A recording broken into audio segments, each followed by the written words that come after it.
other sources, but also through firsthand experience. And they're excited to present that to you, but they're also looking forward to having the chance to engage with you about it afterwards. Thanks a lot for this invitation to the Internationalist Commune. Before we start, I want to excuse ourselves. I don't know if you have followed the political military situation in Rojava nowadays. For us, it is really like a really hard time. It was also a long discussion if we can attend here because of the works we have to do. But of course, it's also a pleasure for us to present our works here and to discuss with you. But in this sense, sorry for being really late to this conference and also not having the chance to spend much time. But in this case, I hope you understand it. And because of the changes in this situation in the Rojava, of course we also tried to change a little bit what we are talking about today. So everything we wanted to talk about is in danger right now. All the projects that are started, that are developed, from the ecological works of internationalists to all the other upbuilding of self-organization of the society. So this days is really important also to try to understand how did it happen, the political, historical context. So in this sense, we also changed a little bit the points we wanted to address. But of course, we will try to not talk too long, so to also to have the chance to discuss a little bit about it. Okay, so when we are talking about Rojava today, one of the key factors is to take into consideration the regional and imperialist forces in the Middle East. Besides the Turkish state, also the Syrian regime, Iran, the USA, Russia. We cannot address all the subjects, but to give a short introduction, there are some points we think that is necessary to mention. So we can see nowadays the plan of the Turkish state to become like a leading regional power in the Middle East. It is trying to emancipate itself from the role that was given from the 50s as a NATO member, as a kind of like wall against the Soviet Union, to break this wall, to develop an own political military force in the Middle East. And this is connected to like imperialist expansionist policy, as we can see it in Rojava, but also we can see it in Iran, Iraq, so all parts, all neighbors that are to the Turkish state are affected by this new tribe of the Turkish state. So in this sense, it is important to say that the Turkish regime nowadays is questioning the agreements that was made after the Second World War from Lausanne, seeing it as something natural that their influence is also not only like in Turkey, in the Turkish state, but also goes until Mosul, Suleimania, Aleppo, all these places. The Turkish state want to take under control again.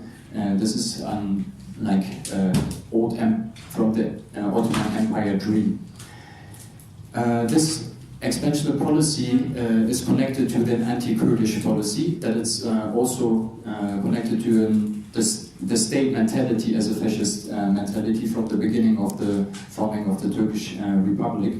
And this, not to go too deep into the history, maybe also the comrade from Turkey was talking about it, we unfortunately missed this talk. But this we can see in, just to name the keywords, the Armenian genocide, the Dersi massacre. So what Turkey is trying right now is to find alliance in all the neighbor countries and internationally also against the Kurdish movement that is, especially in Syria, not only a Kurdish movement anymore, but become kind of like a common collective force of democratic powers, democratic societies. With the beginning, I will skip some parts. So what we can say, Rojava has questioned fundamentally all these plans of the Turkish Republic and is opening an alternative not only for Syria but also for the whole Middle East. What we can see is, especially with the joining of the different minorities in Rojava, from Christians, Arab, different ethnics, they're joining this project of a self-organization, that Rojava becomes kind of like also an example for many different societies in the Middle East. Turkey was, it is not, in the mainstream media, it's not so seen so clearly, but I think if we do a little bit of research, we all can agree that the Turkish regime was from the beginning supporting the Islamic State in the fight in Syria, to push back the Kurdish movement, to push back the democratic emancipatory forces in Syria. So with the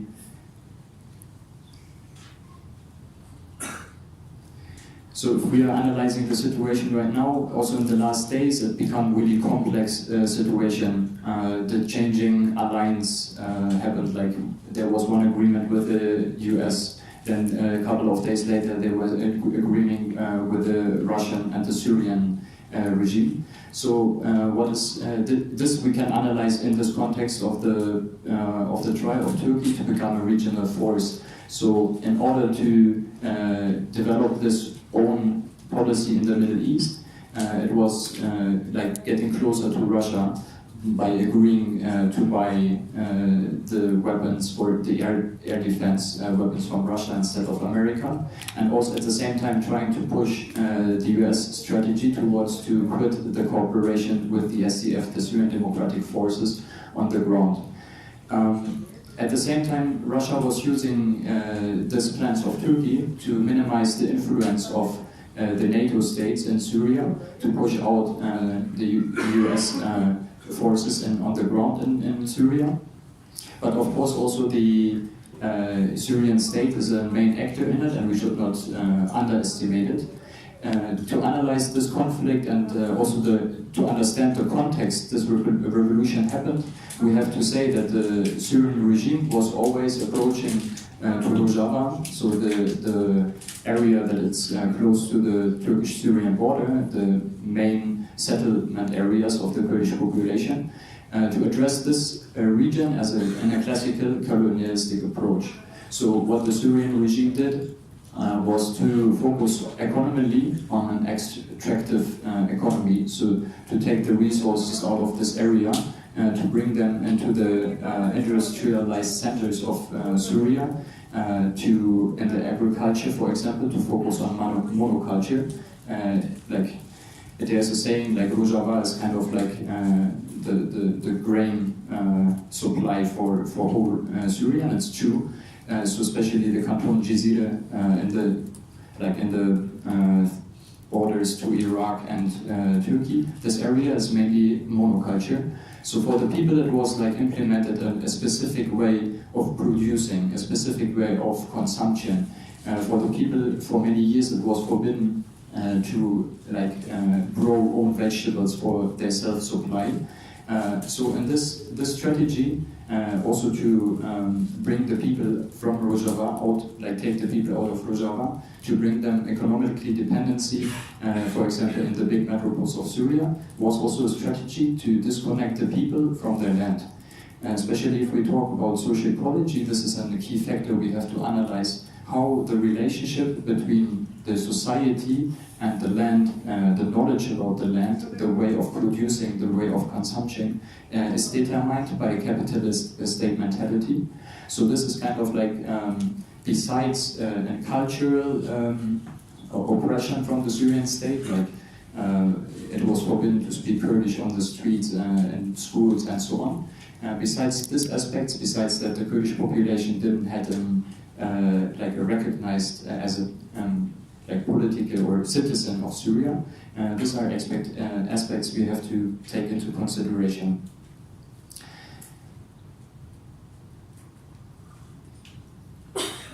So in the last days we have seen various imperialist and regional forces trying to assert their interests actually on top of the people in Syria. All these democratic forces that developed in the last years have not been part of any official discussion between or in terms of the future of Syria. This is also like a continuity of the state mentality let it be the Syrian regime, the Turkish regime, or internationalist powers or imperialist powers. This is a short introduction into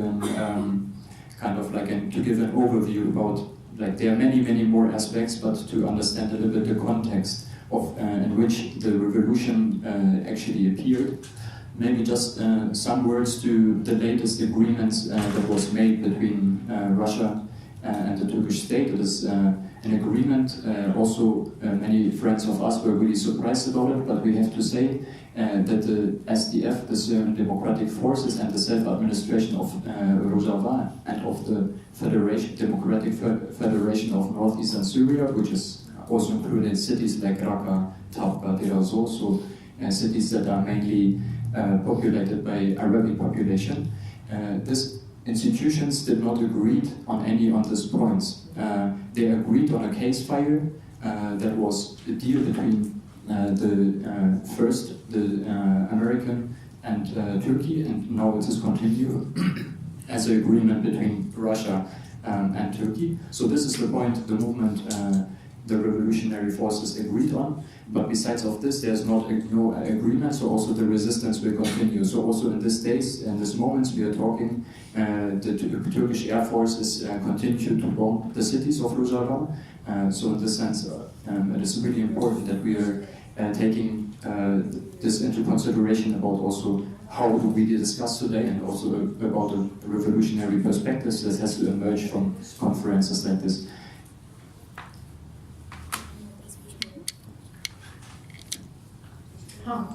So I think what is really important, what we want to point it out with this historical overview, is that the fascism and the colonial and imperialist approach of Turkey and the other states not just suddenly popped up. It's a long tradition, and it's a long continuity, and I think this is really important to understand. So we also can understand that the allies were never states, neither the US, neither the Syrian regime, that's clear. But the allies for Rojava and this revolution has always been the democratic forces all over the world, and that's why this internationalism is so important for Rojava, and why Rojava is so important for our internationalism.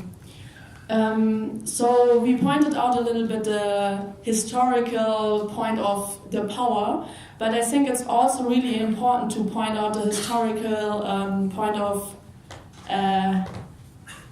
internationalism, of resistance, of the culture of resistance. So I want to start with our understanding of internationalism. Internationalism is not when we go to Rojava as a group, it was not like an NGO. We didn't want to go with this Western approach, we know what we have to do. We are so democratic in the Western world, and we help the poor people there.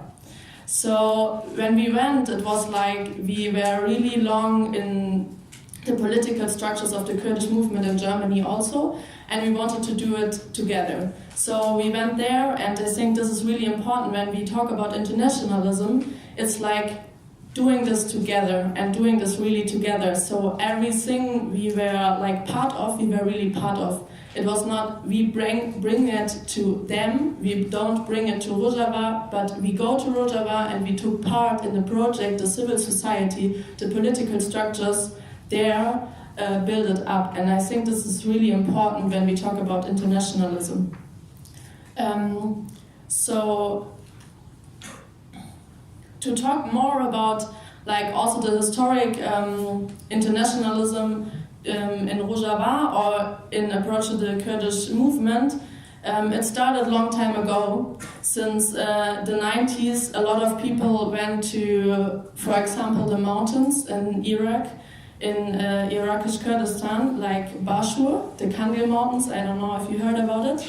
And also a comrade who called Andrea Wolf. She fought with the Kurdish women's units in the 90s, and she was also murdered by the Turkish state. So, sorry, my computer. So we like also see ourselves in a historic to all the people who went to the Kurdish mountains, who went to Rojava. We not stay alone. We are like a group of a lot of people, and we are in a historic like coming together. And I think also this is really important to understand internationalism.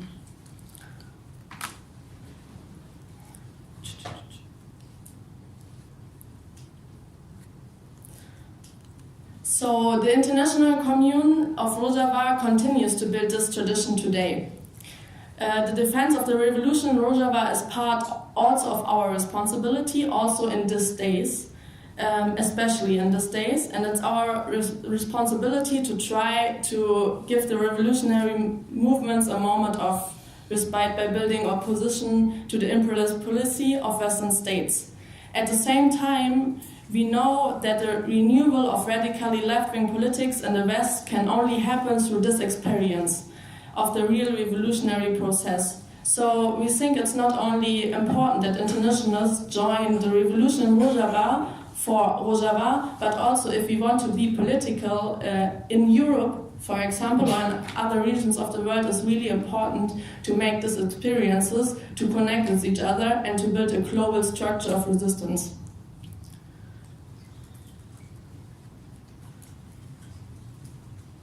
So now about the Internationalist Commune. The Internationalist Commune was founded in 2017, so it's a really new project, I would say.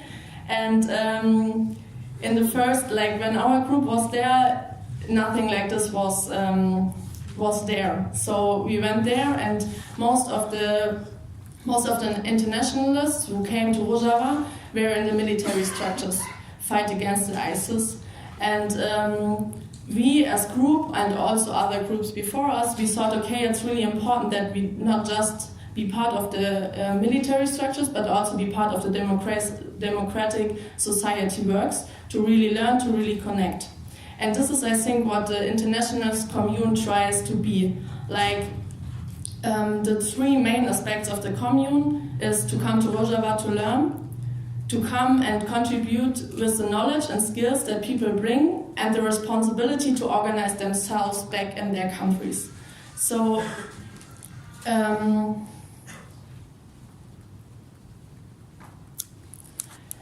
we think that these three aspects is really important, and therefore the commune is also really important.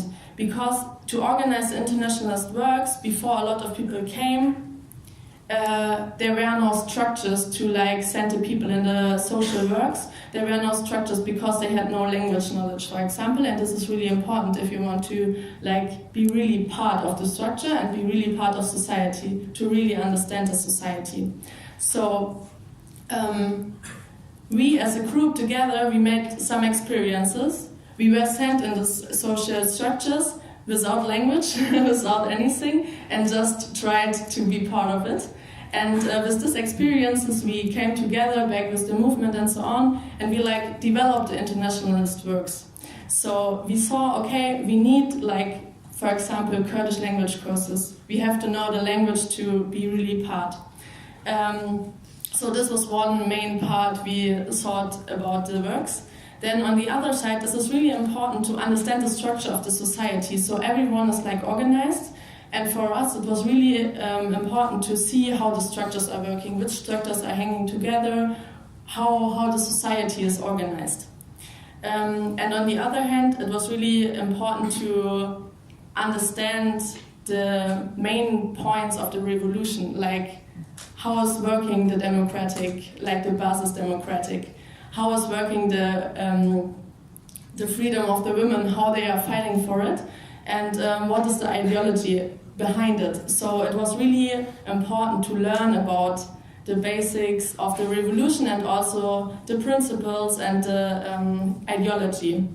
So the Internationalist Commune is a place where people can arrive and have language courses, where people have education about the system, and where people learn to know the society in Rojava. So this is the place where people can come, arrive, and learn all this so that they can go afterwards to the works. And after this, it's really important we talk to the people and they can go to different projects inside the society. For example, yesterday you heard about Jinwa already. Also other points of there's youth work, there's women's work, there's a lot of structures where people can be part of. And so after this arriving, the people can go in the works with some language knowledge, with some understanding for the culture, with some understanding for the society, and really be part of it. Yes. So we see in the years after the commune developed that a lot of internationalists went to Rojava. I mean, there are hundreds until now who are in different works in Rojava, and I think the Internationalist Commune is a really big part of it, and it's really important for the people to come, and it's really nice to see how all these works developed in all the years and how a lot of different people came and be part of this revolution.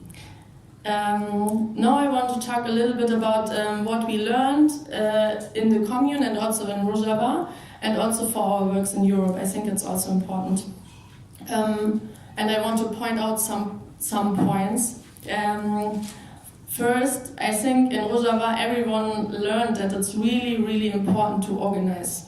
The whole society is organized, and this is something I never saw before. It's the streets are organized, then every house in the street is organized, they know each other, they talk about politics, they talk about all their life, they talk about necessaries and needs.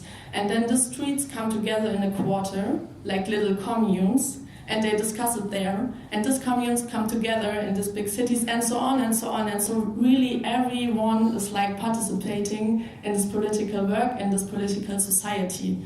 Also, everyone is organized in different political groups, like the women's structure or something. So it's really everyone is part of this new society. So this was really nice for me to see. And I think what is also really important that the women, for example, are organized autonomous. I think it's really important to empower ourselves and build a huge feminist power against the patriarchy. Because if we are organized all the time together, sometimes it's not clear, and we have not this power to always fight against the patriarchy. But when we come together just as women, I think it's really important to fight against this patriarchal thing.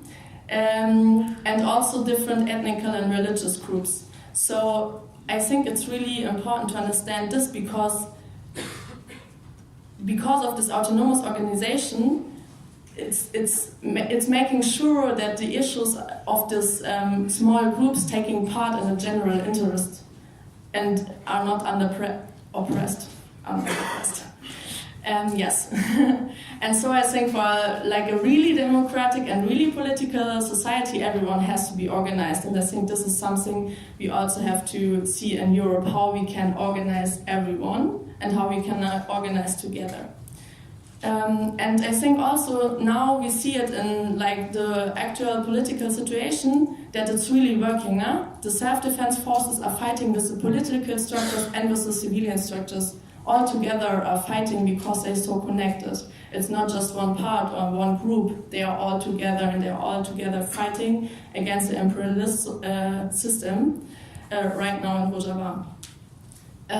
Also, I think a really important point is to learn that change is going really slowly and that the roots of this change in the society. So the approach of a radical left in Europe, I think, is often to distance themselves from the society. And in Rojava it's really different. So we learned that it's really... in Rojava you can see it because the society has some... It's more clear that the roots of, for example, common life, a collective life, are there. They are living in the society. So in Europe, sometimes it's hard to see that there is this resistance in the society, but in Rojava you can see it, you can feel it, and you are part of it. So it's really important to work with the society, not just with, we are part of the society as a radical left, and I think this is something we really should learn from Rojava, that the roots of our resistance, the roots of collective life is in the society, and just together we can build something new. Also, I think it's important to be patient. Like, the world is not like changing from today to tomorrow. I mean, the patriarchy, for example, it's like 1,000 years, no? So we will not change it in one day, but we will change it, that's sure. And I think this is really important because this is something I learned in Geneva when I was there, that the friends were really patient and they were really like, yeah, they were really changing the whole society. Because when I came there, for example, there were also men working, and for me it was like, why here are men? It can't be. I thought it was a women project for women. And the friends told me, yeah, here are men, because in the moment it's not normal that the women are on a construction place. It's not normal that just women do it and driving a car and so on. And the women have to learn it and we will learn it. And I saw it in the all-day life that the women really learned it. So we really got the empowerment that we can do it. And it was also nice because not just the women saw, okay, we can do it together, but also the men saw it. The men were laughing at us and saying, no, women can't do it. But in this all-day work, they saw, oh yeah, women can do it. And I think this is a really nice example to like see that the whole society is changing with this approach, because everyone is there and it's not just the political people are there or just the people who already understand it. No, the whole society is part of this revolution, and I think this is really important.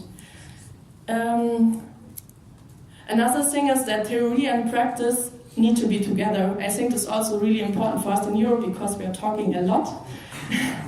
And I think this is a really good approach to say that we need theory, we need ideology to change the system, but every theory makes just sense if we use it in the practice, and the practice is like proof, like the theory must improve itself in the practice. If it's not working, the theory is not good.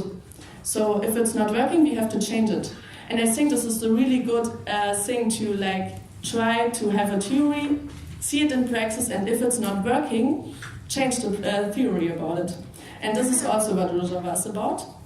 And one last point, there's so much more, but just what I wanted to point out is that history is really important. We were talking about it before, but I think I understand that the system of power is acting. So it's acting and has a history. It has a long history. The patriarchy has a long history. The capitalist system has a long history, and oppression has a long history. But we also have to see that the history of resistance is also there, and it was every time there, and it will be there every time. And I think when we connect this in our heads and our hearts, then we see that if we are connected to the history, to all the people who fought for resistance, who fought for another system, we feel not alone. And I think this is really, really important to not cut ourselves from this history, to see us connected with all the people who fought and will fight. And also, I think it's also important to understand that we are writing history in the moment. So what is happening now in Rojava is part of history. What is happening is not just the history of Kurds or conflict in the Middle East, it's our history. It will be our history of all the peoples who are searching and fighting for a free society. And I think this is also really important to see that not the history is just happening, we are part of this and we are writing the history. And to complete this all, I think what is really important about Rojava is that it gives people a lot of hope. I don't know how you are like organized or what you do, but before I learned the struggle of the Kurdish movement, I nearly had no hope that everything could like change. And when I went to Rojava, I really learned that it's possible. Like another world is possible, the change of the society is possible. And this is what Rojava shows us, not just Rojava, also Chiapas or all the other regions. And I think this is really important that we don't lose this hope. And I think Rojava is not just for me that important, but also for millions of other peoples. Yes, and the capitalist system is not the end of the history. Yeah, that's what I wanted to say. So I think now the point is that perhaps they can destroy Rojava physically, and I think we have to do everything that it will not happen, because it would be really, really, really bad. But I think the point is that with Rojava, with this ideology, with this idea, they will never be able to destroy the spirit of this revolution. And this is the important thing, and I think it's our responsibility that they will never destroy this, and that we build up Rojavas everywhere of the world. And I think this is really important, that we are like organizing together, try to have the spirit in us, and try to stop this war, of course, but also try to build a Rojava everywhere.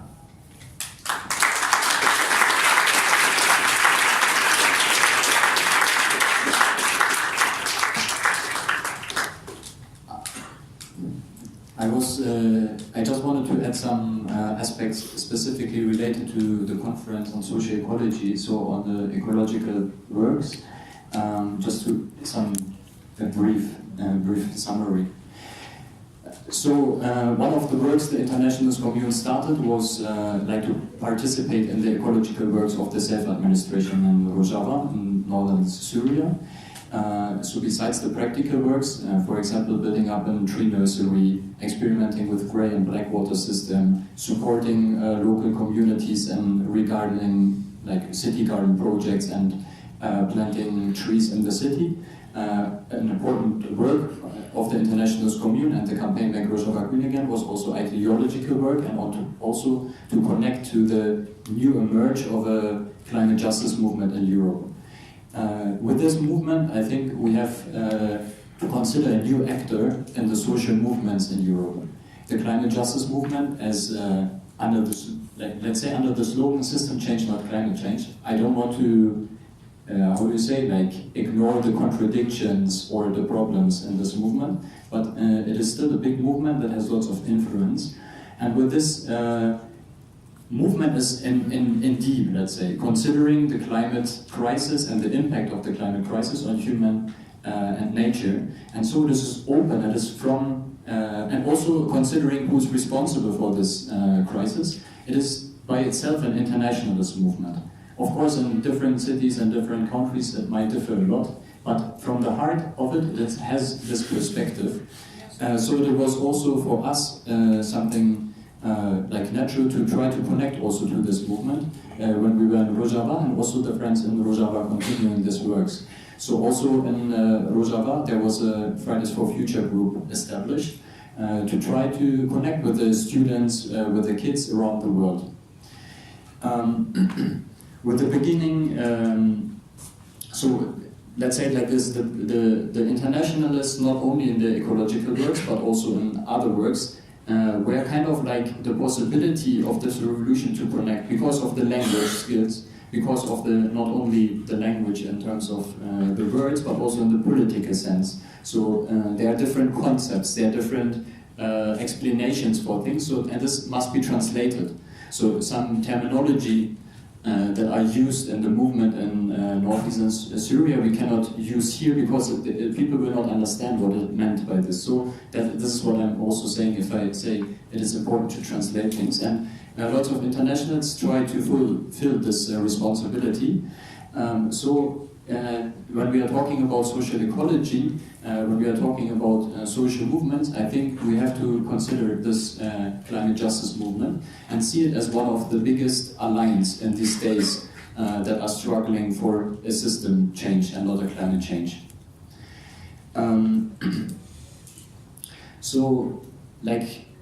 Also in this period, right now, we are seeing the responsibility to protect this revolution not only on the, let's say, classical leftist group that were in solidarity with the Kurdish liberation movement or in solidarity with the project of Rojava, but also to see it really as our responsible, if we consider ourselves as social ecologists or however we want to defend ourselves, but because Rojava has shown like that another system is possible. It's of course it's not perfect. Like of course there are many differences and problems, but the aim is clear. The aim is to build a social, democratic, ecological society on the basis of women liberation. This is the aim the people are striving for. And I think if we as social ecologists all around the world, we have to recognize this. We have to recognize this as one of the most important experiences we can make in these days. I don't want to make other TRISE, other projects invisible in this. Rather, I want to connect. Like, we have to connect the grassroots organization, the political movements here with this project. And of course, the war makes it much more harder right now because there is no voice. We are trying to reach friends there, to get their voice out here, but we don't reach them. The internet is down, the electricity is down, the people are dying and fighting. So it is maybe this is in this time set is more hard, but it's even more important to. Even we cannot build this physically, this connection. Also, we are sitting here because we can't. We just flew from Germany to here to talk about it. But actually, friends from Rojava should sit here, but it's impossible. So, in this sense, I also want to mention some aspects. I think that for us as social ecology movement is important. I also like we as the Internationalist Commune are also new in this field. Like. It is the first time, I think, or the second time we are attending this kind of conferences, and also we in Rojava started to talk about this subject. What is the connection between Muray Bookshi and Abdullah Öcalan? These ideas of this is something we also discovered for ourselves, so we are not the experts or something.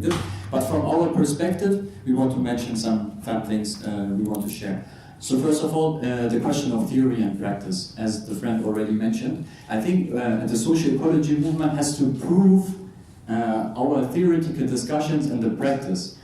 So where are the concrete projects which follow the lines, the basic ideas? How can we present them as an alternative to the system and not as let's say, something nice for the people who are living there, but as an alternative to be able to organize a whole society. That's the point. We have to be able to fulfill the needs of millions of people. So how can we do this?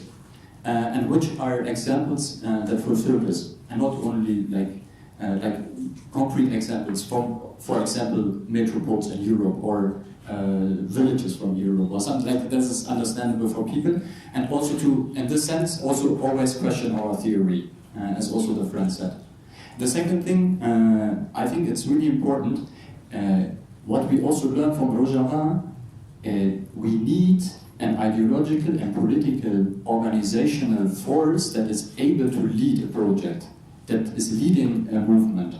That I don't want to open the question of avant-garde or something. This we can discuss all this, but I think we have to consider this. Also, I also missed the talk about the Zapatistas.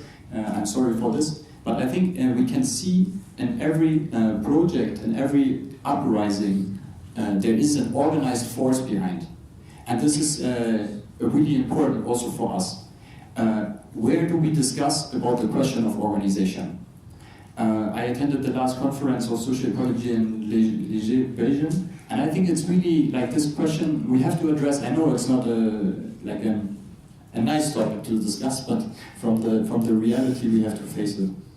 And the third one is the question of to be really critical, self-critical with us, and really aware of how the system in the moment is reacting on the current movement on climate justice or ecological subject. We have in Germany we have seen this with the beginning of the Green Party, how a movement can be integrated in a capitalist system and a state mentality.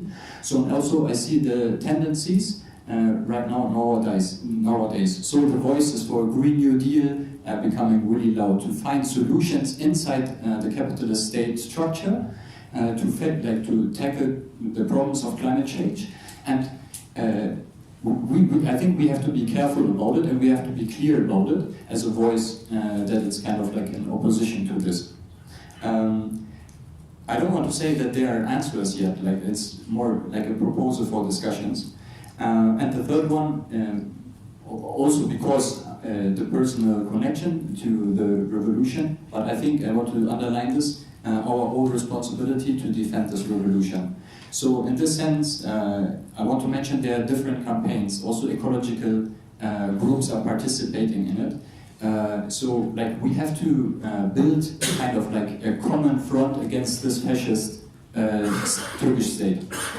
And this doesn't mean like the struggle ends with the changing political situation in Rojava or Kurdistan. This is a common front also in Europe we have to build against the system. This division, also inside the social ecologies scene, inside our own structures, we have to overcome this. And this doesn't mean we have to ignore conflicts. No, we have to be even more radical, more honest with ourselves in these conflicts, to really move forward together and not letting us separating from these mentalities. So this we wanted to say, and now we would love also to, if there are questions, if there are discussion points, to open this.